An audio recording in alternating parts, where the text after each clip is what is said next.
Good morning, children, and welcome to the EVS class.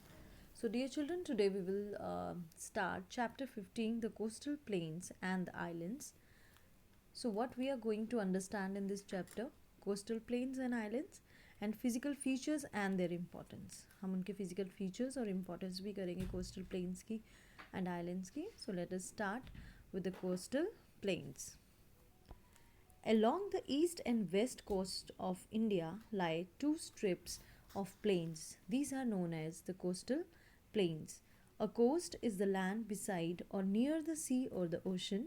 India has a beautiful coastline that stretches all around the Indian peninsula. The length of the Indian coastline is about 7,000 kilometers. And on the west, we have the western coastal plains, and on the east, we have the eastern coastal plains.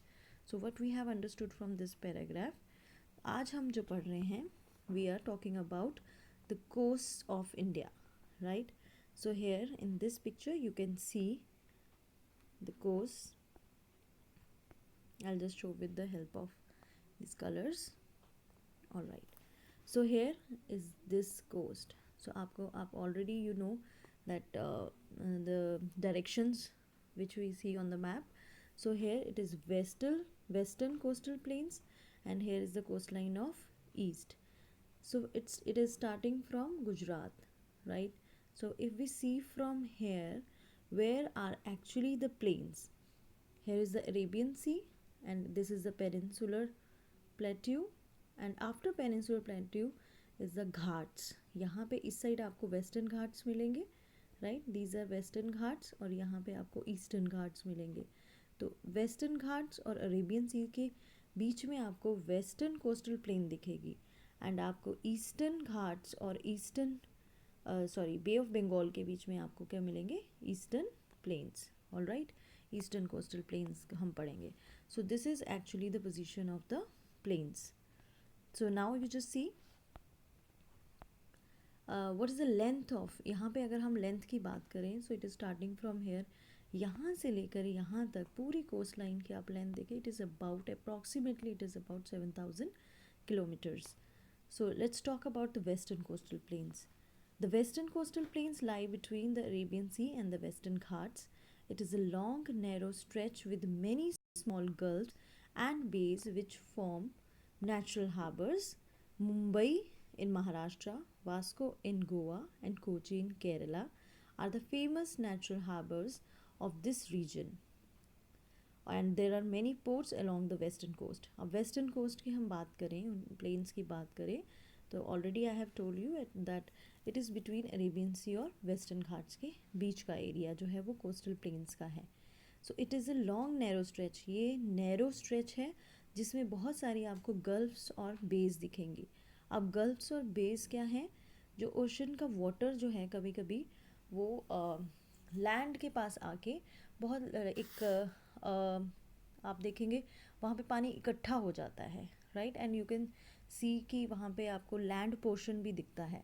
तो gulfs और base में बस यही difference है कि base gulf से थोड़ी छोटी होती हैं और गल्फ्स जो हैं ज़्यादा डीपर होती हैं. सो यहाँ पे नेचुरल हार्बर्स बनते हैं. नेचुरल हार्बर्स आपको बहुत मिलेंगे वेस्टर्न कोस्टल प्लेन्स में. अब हार्बर क्या होता है? Harbour is a place. ये नेचुरल हम बात कर रहे हैं, तो ये मैन मेड नहीं है. यहाँ पे क्या है, नेचुरली ऐसी जगह बनी है जहाँ पे कि शिप्स या बोट्स आके वहाँ पर थोड़ी देर के लिए रुक सकती हैं, राइट? वहाँ हार्बर कर सकती हैं, रुक सकती हैं थोड़ी देर के लिए. सो मुंबई इन महाराष्ट्र, आप कौन कौन से नेचुरल हार्बर्स आपको इस एरिया में मिलेंगे? मुंबई महाराष्ट्र में, वास्को जो है वो गोवा में, और केरला में Kochi. These are the famous natural harbours. So यहाँ पे पोर्ट्स भी बहुत मिलेंगे आपको वेस्टर्न कोस्ट में. पोर्ट्स क्या है? पोर्ट्स ऐसी जगह हैं जहाँ पे कि लैंड जो है वो सी को टच कर रहा है, गल्फ्स और बेस के बीच में उनके वहीं पे ऐसी जगह हैं जहाँ पे हम बना सकते हैं. यहाँ पर आपको बहुत सी फैसिलिटीज़ मिल जाती हैं because it is they ports are man made. यहाँ बहुत सी फैसिलिटीज़ मिलेंगी. वहाँ पे बड़े बड़े आपको स्टोर्स मिलेंगे, स्टोर हाउस, वेयर हाउसेज मिलेंगे जहाँ पे शिप्स की रिपेयर वगैरह सब कुछ हो जाएगी.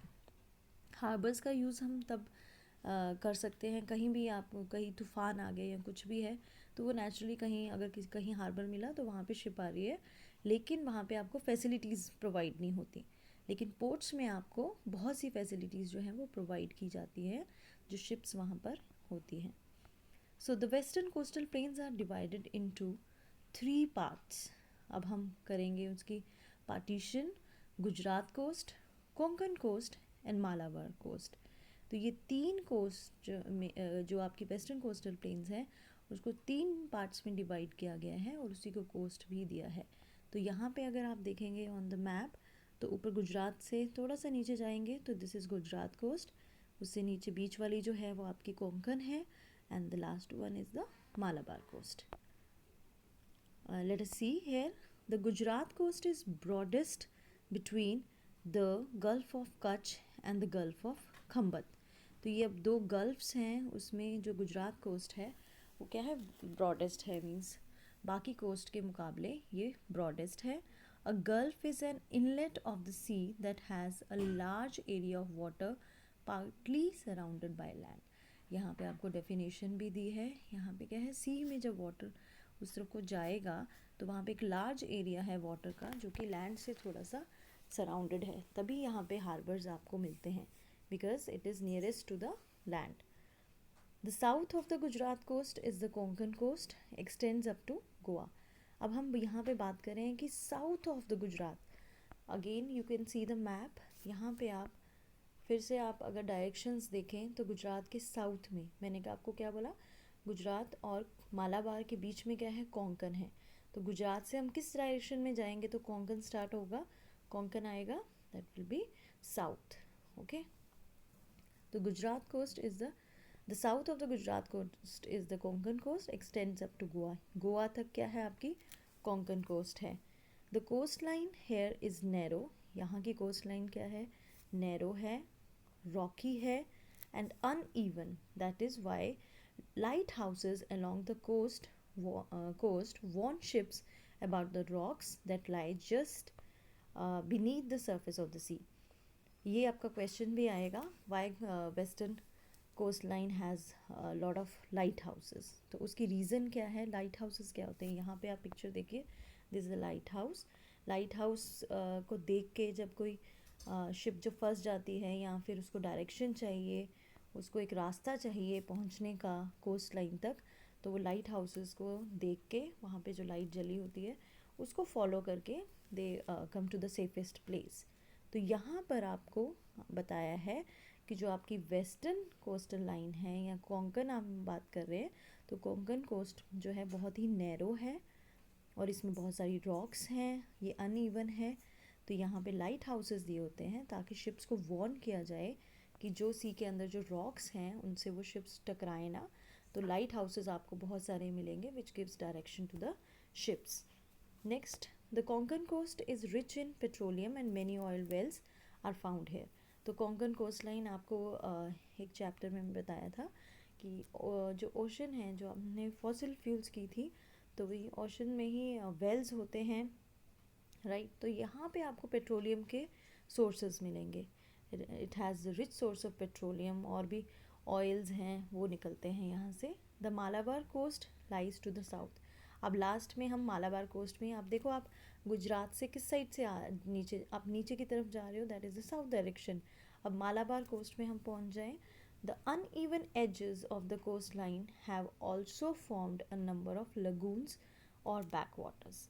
अब यहाँ पे क्या है, यहाँ पे अनइवन एजेस की हम बात करें तो यहाँ पे फिर से अगेन आप मैप देखोगे तो यहाँ पे एक साथ मतलब एक लाइन में जो कोस्ट लाइन है वो नहीं जा रही है, कहीं ऊंची नीची इस तरह से आ रही है.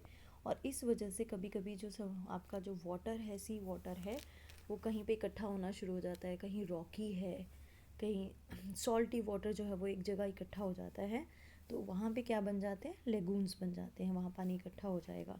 तो lagoons are lakes of salt water that get separated from the sea by barrier islands और रीफ्स. तो यहाँ पे मतलब वो एक जगह इकट्ठा हो रहा है, स्टैग्नेट हो जा रहा है, तो वो लेगून्स बन जाते हैं and they look very beautiful. तो इन लेगून्स को देखने के लिए टूरिस्ट जो हैं they come from different places, right. So यहाँ पे हम सॉरी बेटे, तो यहाँ तक हम करेंगे and tomorrow we will talk about the eastern coastal plains. Thank you dear children, thank you so much.